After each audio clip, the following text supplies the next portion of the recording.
work. Then they send in what Perkins would call the jackals, the CIA team, the hit team.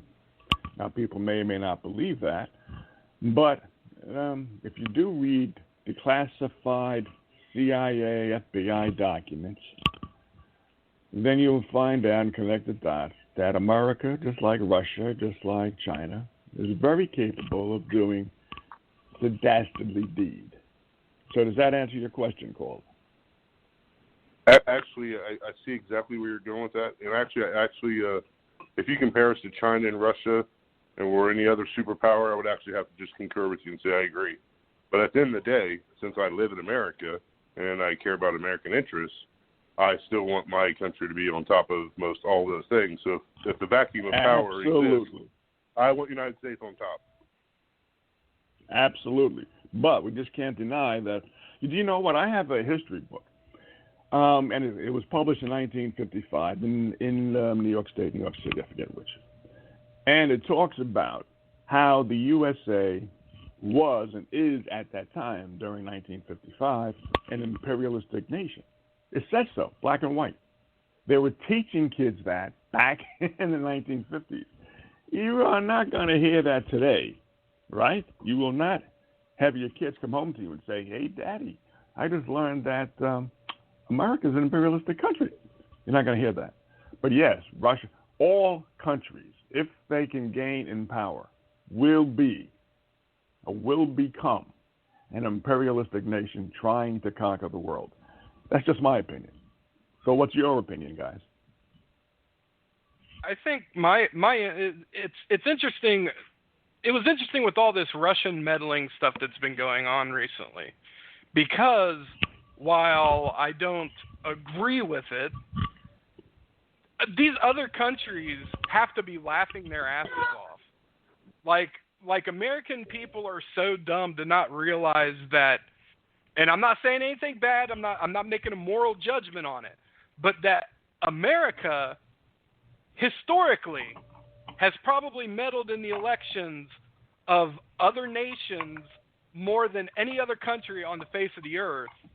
And now we're out here sitting here saying like, oh, we're letting Russia interfere with our elections and such, which the level of their interference was basically them paying for Facebook ads and swaying public opinion on social media and stuff. Not saying they didn't do more than that, but that was a large picture of that, was swaying public opinion one way as opposed to the other. When we actually have gone into nations and on multiple different times staged coups, propped up dictators. I mean, Iran is a horrible story of us actually, getting a democratically elected leader, back in, I think it was however long it was, the Shah or whatever, and propping up a dictator. The Shah, right. We get rid of democratically elected leaders and put dictators in their place that happen to be for American interests. Whereas if we would let democracies actually thrive and go through those growing pains and stuff, we would have I feel like we would have a better society worldwide without all that, if we would let these democracies thrive instead of looking at our own country's personal interest in the moment and making decisions based upon that. Bo, well, here's what I think. I think it's been too long. Good. Yeah, I think that we now have the responsibility of doing it, more so than we shouldn't be doing it. I mean, we are the most powerful country in the world. I mean, we can say that China and Russia and some of these people are like catching up and getting close, but really they're not. I mean, like, it's up to us to sort of monitor this and govern it like we would anything else. Like, we have to watch this. We have to find out who's in power where, and they have to be people that are going to play game with America. Like, there's no other option anymore. Like, we've been around for too long. We've been at the top for too long. We don't even know what it would look like if another country, what if Russia or China took over and they were the ones calling the shots for America? We had to, we're not going to do it. Like, America's not just going to be like, okay, well, I guess we're listening to China or Russia now. They're going to revolt and immediately, everyone. So it's like, I mean, I don't know. I don't think it ever changes, no matter what. that's actually my point. I'd only like to. I don't actually think we're the same as Russia and China. Now, we might be trying to push our interests, and I definitely believe we do that. But I'm pretty sure that China and Russia's interests are a little different than ours. Now, don't get me wrong. We are very, superficial. We want all of our stuff. I totally understand that. But I'm pretty sure China and Russia's antics of how they accomplish their goals right now, currently, how they do their things, are much different than how we do ours. I mean, do we believe they would be the same superpower if you let China rule the world? I mean, that's actually a good book to read, When China Rules the World, or Super Capitalism, two really good books to read. But if you think about it, like, you really think that they would have, I mean, we're trying to push democracy. They'd be trying to push communism. And I don't think it's quite the same set of parameters, I guess. Go ahead, Joe. Well, the thing is that they're trying to push socialism here, and it kind of seems obvious that if Russia and China were definitely in charge of the world, they'd be pushing communism. But that's what we're doing through capitalism. It's authoritarianism, it's totalitarianism. It's rule under one particular central government, regardless of whether it's China, Russia, or America. We do it under the guise of democracy. They do it under socialism. Let's get the working people together, and yada, yada, yada. But they do it pretty much the same way as we do. Russia went into Afghanistan before we did, and they didn't do it because they wanted to free the people. They were doing it because they liked the poppy fields over there, and when they left, the Taliban burned the poppy fields, 90%. And when we went back, I have to get away from the we and America.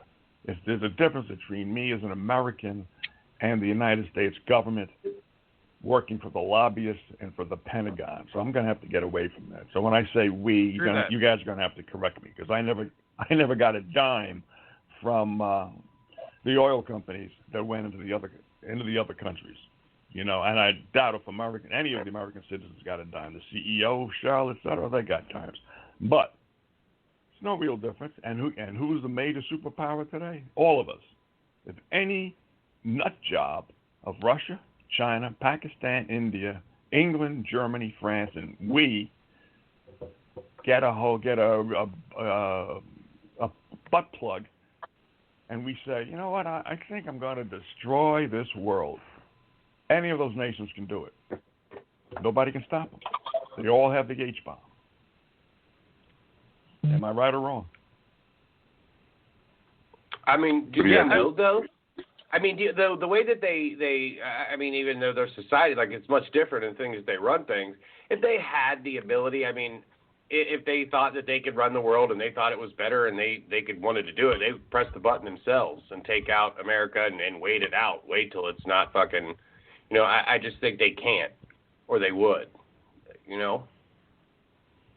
No, because if they pressed the button and the ICBMs would come over here, we'd intercept a few would land, and then there'd be radioactive winter for about 1,000 years. Well, I mean, if you look at I watched the video. If you guys watched the video, like, they showed the powers of the world from centuries and centuries and centuries ago, how people just the Mongolians and how all that took place and how the territories rested and how they are. I mean, they've been the same for a while, excluding a few countries here and there, like taking over boundaries. But I mean, it's been happening for thousands of years. People conquering other people and different stuff like that. I mean, I guess, are the stakes too high now that they don't want to conquer anymore? We're good where we're at. We have what we need. Like, what's No. They want to conquer. They just want to do it under stealth provision. China's taken over the minerals from Africa and from other countries. Do you know that China has possession of water rights here in America? Water rights. Just like Russia eventually got 20%. That sounds like my uncle. My uncle, who has, supposedly he owns some land in Kentucky, but he doesn't own the land. There's a bunch of property on it, but he owns the mineral rights. If they ever find oil under there, he's rich. There you go. And how would you like? And China owns some of the water rights. And don't forget, Fusion 1, which was intertwined with the dossier for Russiagate. Wasn't that a ploy by Hillary Clinton to allow Russia to have 20% of our uranium? Of course, they didn't sell it outright to Russia. It was sold to Canada and some other countries under the provision, they were not supposed to let that uranium leave their borders. But looky here, Russia's got it. Well, I mean, yeah, of course. I mean, we're not going to be able to hold shit back. I mean, the more you do that, the sneakier people get the shit anyway. So, I'm just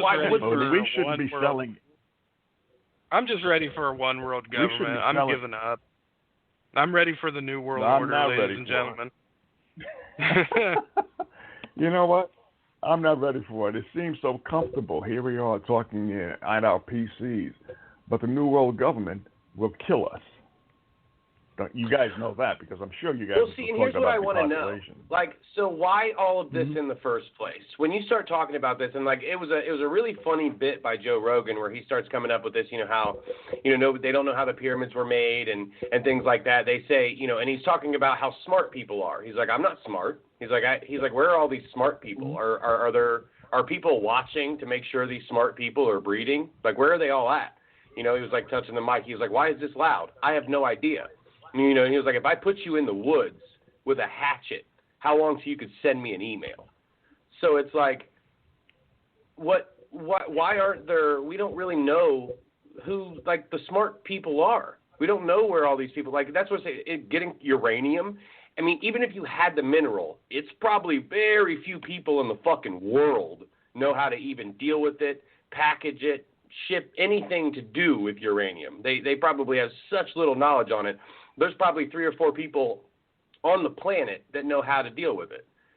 And do you think so? I mean, do you agree with that there isn't a fucking, you can't just go and talk to a uranium specialist whenever you want?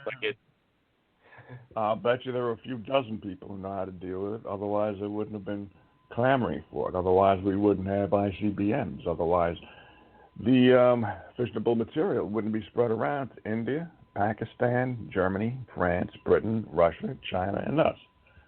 They don't know what to do with it, though. They're not making that big a. They're not using it to attack anybody. They're not. Are they using it as a threat? Oh, we got these now too. Like, who cares if you got them? You're not going to fucking shoot them, and neither are we. So, like, that's the purpose of MAD, mutually assured destruction. The point is that they're not going to do it by launching ICBMs. They're going to do it by the way that I had described, or which John Perkins had described in his book. They're going to try to maneuver the country's dictators and their political system in order to be in favor of whatever particular country gets in there. But they're not going to launch ICBMs unless a nut really does it, and he doesn't care about dying. And it's very possible. Look at what we do here. We're supposed to be enlightened people. What does it matter who's in power if they're not going to shoot them? Like, it doesn't matter who's in charge. If nobody's ever going to use them and there's no real threat of it actually happening unless some lunatic fucking appears out of nowhere and gains some sort of, like, very intense power. Or even, I mean, I guess if it's dozens of people, some fucking crazy could get a hold of it and he would just be cousin to the guy who got him uranium and he built a missile in his fucking garage and shoots. Like, how, it can't happen. If nobody's going to use them, it doesn't matter. Like, somebody... Look, I want to take a quick poll. I'm going to stop you there. Of the callers on the everybody here. How many people believe that, honestly, there is never going to be any type of nuclear weapon? I mean, of course, we already had fucking Hiroshima and Nagasaki or whatever. But who honestly believes that we are never going to shoot off our nuclear weapons? I'll say this right now. I believe in what is it, I forget what the rule's called, but in a movie, if there's a gun in the first act, it has to be fired in the second act. I believe that there's definitely going to be nuclear warfare at some time. Might not be in our lives, it might be sooner than I think. But let's go around the room here. I vote for we're definitely going to have a nuclear war at some point. Joe, what do you think? I say if we don't have it within the next 20 years, we won't have it because artificial intelligence will wipe out everybody by then. Okay, Skynet. Steve, what do you think? I absolutely at some point think somebody like in Iran or North Korea or some country we're not even thinking of will absolutely get the power, and their way of flexing their muscle will be the ones who pull that push that button.